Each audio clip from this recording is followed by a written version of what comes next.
किसान दोस्तों, गेहूं की ग्रोथ और उपज बढ़ाने के लिए कई सारे वीडियोज़ आपको यूट्यूब पर मिल जाएंगे और कई सारी ऐसी जानकारियां हैं जिनसे आप भ्रमित भी हो जाते हैं और आपको उसमें पूरी जानकारी भी नहीं मिल पाती है।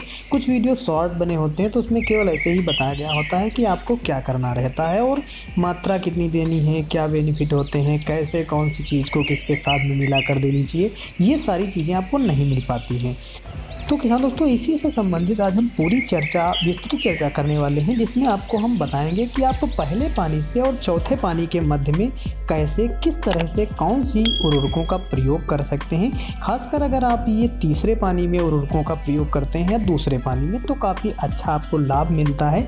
और इनके हम आपको 4 तरीके बताएंगे। 4 तरीकों से आप इन उर्वरकों और इन ग्रोथ प्रमोटरों, जितनी भी इसमें जैविक उर्वरकें और जितनी भी चीज़ें हैं, सारी चीज़ों का सही ढंग से प्रयोग करके सही मात्रा में अच्छा लाभ ले सकते हैं। कुछ चीज़ें हम आपको बताएंगे जो कि काफ़ी महंगी भी पड़ सकती हैं, जिनकी कॉस्ट अधिक हो सकती है, और कुछ आपको हम नॉर्मली कॉस्ट में बताएंगे और जिसमें आपको आसानी भी रहती है प्रयोग करने में भी और रिजल्ट भी काफ़ी अच्छा मिलता है। तो 4 तरीके हम आपको यहाँ पर बताने वाले हैं, जिनके प्रयोग से आप अपनी गेहूं की फसल में अच्छा उत्पादन ले पाएंगे। कई किसान भाई कमेंट करते हैं कि सर, हम सल्फर का प्रयोग करें कब करें और जिंक का प्रयोग कब करें, ह्यूमिक एसिड कैसे प्रयोग करें, सागरिका का कैसे प्रयोग करें, सागरिका के साथ में कौन सी उर्वरक प्रयोग कर सकते हैं, यूरिया का स्प्रे करें और यूरिया का स्प्रे नहीं करें। कुछ लोग कहते हैं यूरिया के स्प्रे से सर फसल जल जाएगी।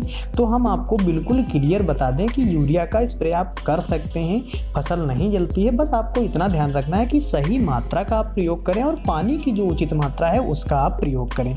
अगर सही ढंग से, सही तरीके से आप कोऑर्डिनेट करके उसको आप स्प्रे में लेते हैं तो आपको बेनिफिट मिलेगा ही मिलेगा और कोई भी नुकसान नहीं पहुँचेगा। इससे संबंधित हमने वीडियो चैनल पर सारे उपलब्ध कर रखे हैं, उनको भी आप विजिट करके देख सकते हैं।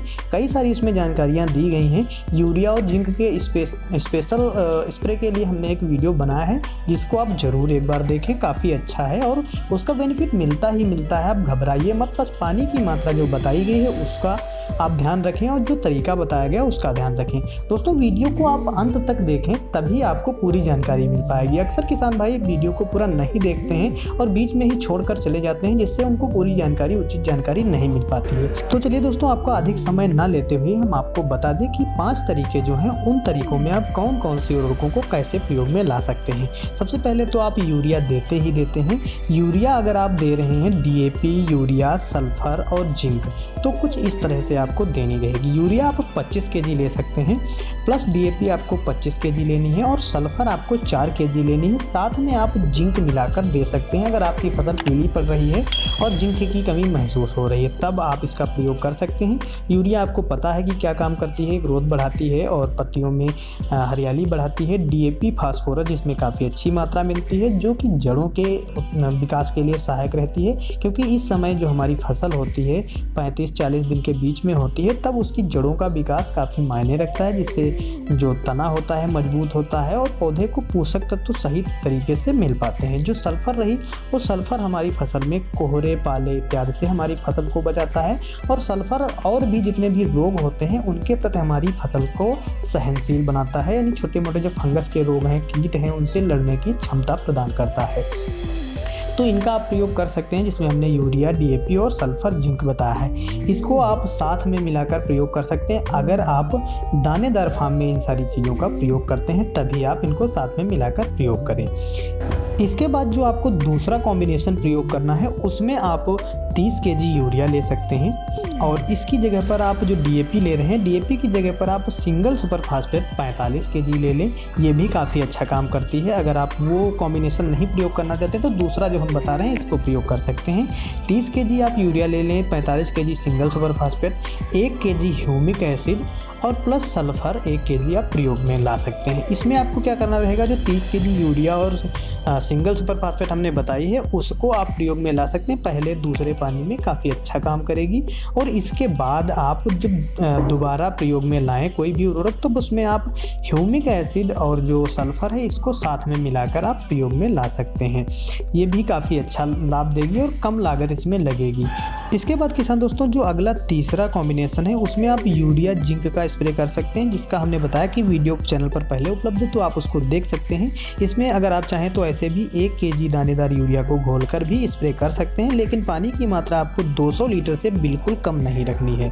1 एकड़ के लिए हम यहाँ पर आपको बता रहे हैं। इसके अतिरिक्त आप घुलनशील उर्वरक NPK 19-19-19 का प्रयोग कर सकते हैं और सागरिका आप इसी दौरान प्रयोग कर सकते हैं। सागरिका 150 ml जो आती है उसका प्रयोग आप कर सकते हैं और 1 केजी आप सल्फ़र जो घुलनशील सल्फ़र आती है अगर वो आप ले रहे हैं तो वहाँ पर आप 250 ml भी सल्फ़र ले सकते हैं। तो सागरिका और जो सल्फ़र है इसको आप आपस में ना मिलाएं। यहाँ पर आप जो यूरिया है यानी NPK 19-19-19 ले रहे हैं उसके साथ में आप सल्फ़र मिला सकते हैं और सागरिका आपको अलग से देनी रहेगी। इसके बाद जो अगला चौथा पॉइंट है उसमें आप 1 केजी यूरिया दानेदार घोलकर और जो सोल्यूबल सल्फ़र आती है 1 केजी उसको आपस में मिलाकर आप स्प्रे कर सकते हैं।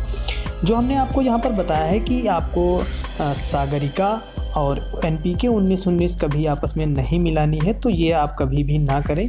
और अगर आप सागरिका फिर देना चाहते हैं, सागरिका और जो NPK 1744 आती है तो इसको आपस में मिलाकर भी आपको नहीं देना है।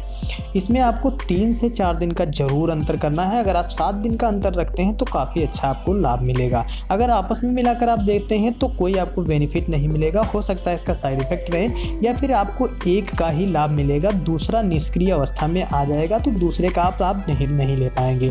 तो कभी भी ऐसे मिलाकर आप प्रयोग में ना लाएं। दोस्तों यहाँ पर अगर कोई आपको दिक्कत हो रही है कौन सी चीज़ के साथ में मिलाएं और कौन सी चीज़ के साथ में मिलाकर ना दें, इससे संबंधित जानकारी के लिए आप हमें फेसबुक, ट्विटर, इंस्टाग्राम, शेयरचैट और टेलीग्राम इत्यादि पर फॉलो कर सकते हैं। वहाँ पर हम फ़ोटोज़ के माध्यम से जानकारियाँ देते रहते हैं, तो वहाँ पर भी आप इसकी जानकारी ले सकते हैं। और जो 5वां पॉइंट है उस पर अब हम चर्चा करने वाले हैं। उसमें आप 1 केजी यूरिया और जिंक को मिलाकर आप दे सकते हैं। 1 केजी यूरिया ले लीजिए और 1 केजी आप जिंक को मिलाकर आप दे सकते हैं। साथ में आप अगर चाहें तो उसमें सल्फ़र भी मिला सकते हैं, क्योंकि यूरिया, जिंक, सल्फ़र अगर मिलाकर देते हैं तो कोई दिक्कत नहीं होगी। और इसके अतिरिक्त जो आप चाहते हैं कि ह्यूमिक एसिड का प्रयोग करें तो ह्यूमिक एसिड आप ऐसे भी सिंगल स्प्रे कर सकते हैं। 1 केजी ह्यूमिक एसिड का स्प्रे आप कर सकते हैं। और इसके अतिरिक्त आप अगर आप चाहते हैं कि NPK 19-19-19 का स्प्रे करें और ह्यूमिक एसिड तो दोनों को भी मिलाकर आप दे सकते हैं। कोई साइड इफ़ेक्ट नहीं रहेगा, रिजल्ट काफ़ी अच्छा मिलेगा। तो दोस्तों ये सारी जानकारी थी कि आपको कैसे कौन सी उर्वरकों को किसके साथ में मिलाकर प्रयोग करना है, ह्यूमिक एसिड कैसे देना है, और जो सल्फ़र इत्यादि की आपकी समस्या थी, सागरिका की और 19-19-19 इत्यादि की समस्या थी, तो हमने आपको बिल्कुल क्लियर करा दिया है। आप कमेंट में ज़रूर बताइए कि क्लियर हो पाया है नहीं हो पाया है। अगर कोई दिक्कत है तो आप हमें कमेंट भी कर सकते हैं। और जैसा कि हमने बताया कि Facebook, Twitter, Instagram, ShareChat, Telegram पर अभी आप हमें फॉलो करके पूरी जानकारी ले सकते हैं। वीडियो अगर आपको पसंद आया हो तो लाइक कर दें, शेयर कर दें। चैनल पर नए हैं तो सब्सक्राइब करना मत भूलें।